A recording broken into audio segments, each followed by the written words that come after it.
Hey guys, so last time I video recorded with the face cam, it froze on me against Chris.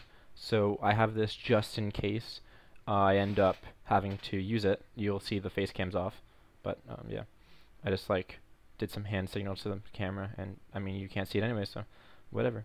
So I'm gonna play this through this. I might even post this anyways, just to talk about what I was doing. Oh, it's got the music too. You can hear all this sick music. So I'll start with why I led Ride on. I was debating a bunch of leads, but the fact that Tentacruel was scared out by Slowbro, who I thought he could lead, um, was the main reason I chose Ride on. Even though Ride on's weak to Scald, at that point I could have switched in Goregeist or something. Um, in all honesty, like it allowed me to get my stealth rocks up too, which was a good idea for me. I wanted to lead Tentacruel because I could get the toxic spikes up, but looking at his team, only only Slowbro, Tyranitar, and Ambipom would get hit by them. And you'll see during this game that the toxic spikes, I got them up eventually, but they played a huge part in winning this game. So good on me for bringing them, I guess. So at this point, I have Smackdown, so I know he could. I use it. I could have just went for Stealth Rocks, but at this point, it gave me more options where he's now forced to switch out because my Earthquake hits it. He could stay in and try to Iron Head flinch me to death, but it looks like he didn't have Iron Head, and he switches out to another flying type, expecting the Earthquake, where I just like say, yeah, I got the rocks, got the Stealth Cox, as Mega Mogwai says.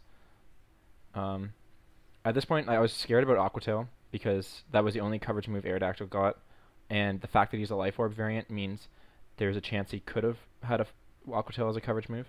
So I was worried about that, but in all honesty, like Aerodactyl was a threat, so I wanted to take it out because it destroyed Goregeist. It probably sped tie Jolteon if he was Jolly, and even he had Ice Fang or something would wreck Garchomp, but at this point, I was like, okay, I'm just going to have to sack Rhydon. He didn't bring any of his Infernape or Darmanitan, the guys I was really scared about. So I figured it would be good to just eventually sack the Rhydon. Here I go for Smackdown because I looked it up, or the calc said that Thunder Punch and Smackdown would do the same amount of damage. So I decided to go Smackdown just because I didn't want to show him I had Thunder Punch, so that he would switch in Slowbro. But then at this point, I knew he had died a Life Orb, so it just depended on whether I wanted to sack Rhydon. So I did. And here he's going to send out Slowbro. And now I know I'm faster, because Slowbro has a base speed of 30. So unless he put enough speed into it to outspeed me, that would make him very less defensive or bulky. So I know I'm just going to throw a Thunder Punch. If he gets paralyzed, good on him. Good thing he didn't get paralyzed because the fact that he was poisoned actually was a reason I was able to win this game, thanks to the toxic spikes. So maybe I should have gone Earthquake thinking long game here. But he could have switched in. He probably wouldn't have. But now here, at this point, Volt Switch is a good coverage move. It's gonna... It's not gonna kill... It wasn't gonna kill it, but it was gonna do a lot to it. So I figured I may as well use that. And I forget who I think I switch in Calvin here, just because I don't think Tyranitar gets much coverage towards a Pokemon like Calvin. He has Earthquake for sure, but this thing's physically bulky because it was meant to take on the Infernape and Darmanitan. He switches out expecting the Scald, and sure enough, I'm like, you know what? I'm just gonna throw a Scald off. I can't let this Tyranitar sit here. Just because getting rid of Tyranitar really helped Pokemon like Garchomp do work. He did bring an Assault Vest Ice Beam variant last game, so I needed to make sure I don't have to worry about that. Knockoff just because a Ironmon without leftovers is a lot easier to deal with. Puts it on a timer, pretty much. I believe now I'm just trying to get a burn, because Tentacruel again was meant for Infernape and Darmanitan. It does cover a lot of his other Pokemon, but the fact that I was just able, the fact that I could just like use it in this situation helped. And I had Protect on this in Gorgeist just so I could scout out what he had. At this point, I think I just go for the Toxic Spikes, expecting him to switch. Or not expecting him to switch, but expecting him to go for a Roost or something. Because like, I basically walled out Skarmory. Once it got burnt, it was done. Now I just want to see what it's going to do. Here, I kind of screw up.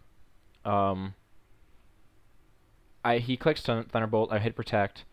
He should know, at this point in competitive battling, I know he clicked Thunderbolt. He knows I know he clicked Thunderbolt.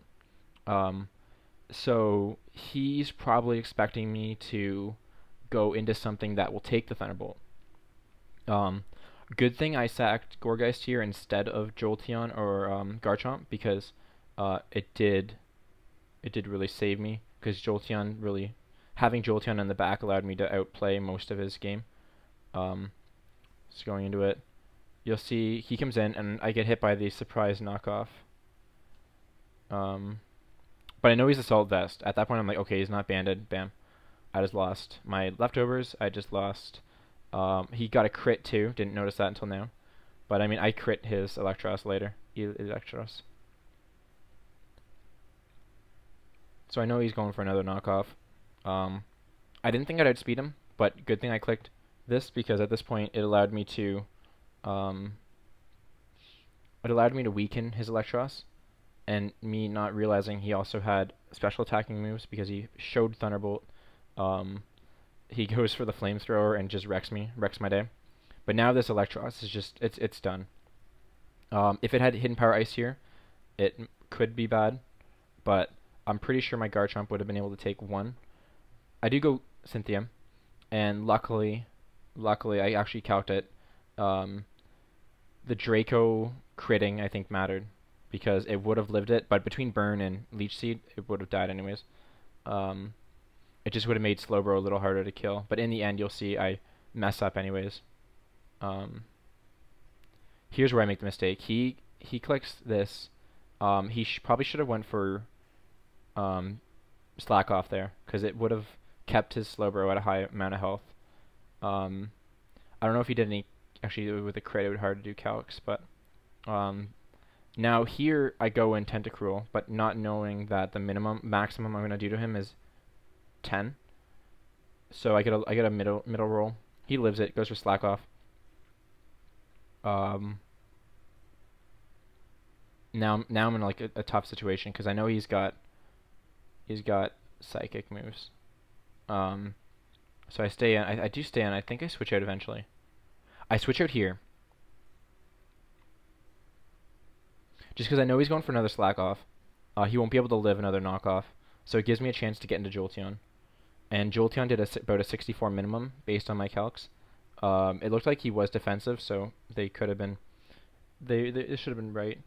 And this puts him under the. It puts him under the minimum. So right now he's got to switch out. So I click Volt Switch. This is a good play on Mark, because what he does is he sacks off his Skarmory, which means he gets to see what I switch into. This is a little scary for me, because at this point, if I go Keldeo, it just invites in. I go Keldeo? I do. I go Keldeo here, and first time it makes an appearance, it makes me show that I'm leftovers and not choiced. So knowing that, he goes into Ambipom. Funny name, dude. But Slowbro could have. I outsped Slowbro, so he needed to. I don't know what he was expecting there, but this way I take. Oh, this is why he wanted to give me a choice band. That's why he wanted to pull what I tried to do on Tyler. But the funny part here is now he's got my Black Sludge, which is an amazing item for a poison type. He's losing like 24% of his health each turn. So I'm like, what do I do? Like, I could go for the attack, but he outspeeds me. So I'm just gonna protect. Why not? Let him take 24% of the health, and then he's gonna take another 24 next turn once he kills me. So he goes down to 12. He's at 39. So I'm like, well, I'm choiced into protect. May as well just click it again. And I got the 50-50 coin toss, and lowers his health even more. So this way it means we both die this turn, just because it's... I failed to protect. If I hit that protect, that would have been hilarious. But, nah, not that lucky. Luckily, it helped me that I failed it, because, just because of the fact that... I'll eat a bit here, sorry. There's the fact that it allowed me a free switch into Jolteon. And in the video, if it gets posted, I clicked Jolteon because if I went Keldeo and he went Slowbro, I lost. That's simple. So Jolteon comes out, Slowbro comes out. It's enough to kill it. He's got to switch if he wants to keep Slowbro alive. And I don't think his Tyranitar lives it. Yeah, between Poison and the Volt Switch, he doesn't live it. I go into Keldeo. Thinking about it, I think Tentacruel got a couple kills this game. Man, Calvin from the grave gets knocked out there. And now I know he's gonna go for Slack Off because I do like 19% to him. So me going behind a sub allows me to get 2 shots off on him. He's going for the Slack Off. I'll let him do that. But I'm just gonna hide behind the sub. And going for the Combine boost here, I figured it allowed me to take anything but a Psyshock that he wanted to go for, and maybe not break my sub, but also it boosted up my special attack so that he didn't have to be at such a low health for me to kill him with Scald. So you'll see I actually get the kill with Keldeo, but I keep going for sub. Here. And at this point, it doesn't really matter. I just need to make sure he's under 60% so that Jolteon kills him with Volt Switch. It just turns out lucky in my hand that Keldeo got the kill for the stat wise, and it did a minimum of 24 point something. It was a bit risky. I didn't have to, but even if he did go for recover, if he went for Slack Off, it didn't make much of a difference. So yeah. It didn't make much of a difference if he went for Slack Off or not, because I would have brought him down to like 2% or 1%. He would have gotten back to 51, and then he would have been lowered to 40 something, and I would have been enough health that I would have been able to I could have subbed twice more, which would have lowered his health by 12% each more. So like he was in a bad situation at that point, and then luckily Keldeo comes in strong, stays alive too. That's going to be good for the stats. But anyways, this is just in case I get the video thing. If this gets video screwed up, then like I'm shit out of luck, I guess. But I think it was the video camera that did it, so let's hope it didn't. And I didn't have the black screen this time, so it's even better.